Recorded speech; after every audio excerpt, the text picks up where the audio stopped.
ប្រៀបសួរស្វាគមន៍ម្ដងទៀតមកកាន់ទំព័របន្ទាប់ខ្ញុំក៏មើលឃើញហើយមានអារម្មណ៍ថាសោកសៅមែនទែនដោយឃើញថាទីតាំងមួយនេះបានអង្គុយជុំវិញដោយមហាអេសីគឺសោកសៅណាស់ដោយសារការយល់ឃើញរបស់ខ្ញុំវាំងមួយដែលមានមហាអេសីនៅជុំវិញប៉ុន្តែมันមានស្ដេចអញ្ចឹងសបង្ហាញឲ្យឃើញថាដៃឥន្ទ្រាវរ្ម័នគឺជាស្ដេចដែលបានដឹកនាំបានចាក់ចែងដែលជាឪពុករបស់ព្រះបាទជ័យវរ្ម័នទី7ប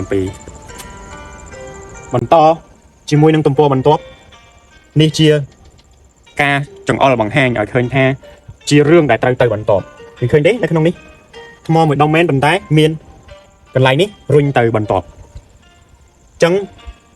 ឃើញថានៅកន្លែងនេះមហាឥសីគាត់កំពុងបែបជាបួងសួងទៅកាន់យើងគិតថាជាស្អីគេបងប្អូន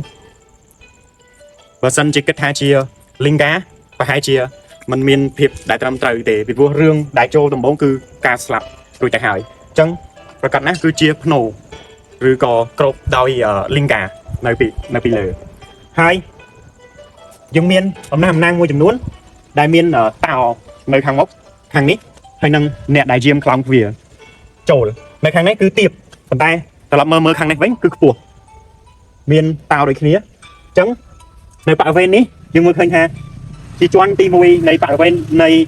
រាជវាំងហើយនេះគឺជាន់ទី2នៃបរិវេណរាជវាំងរួចបន្ទាប់ទៀតទៅខាងលើគឺជាបរិវេណជាន់ទី3នៃរាជវាំងបងប្អូន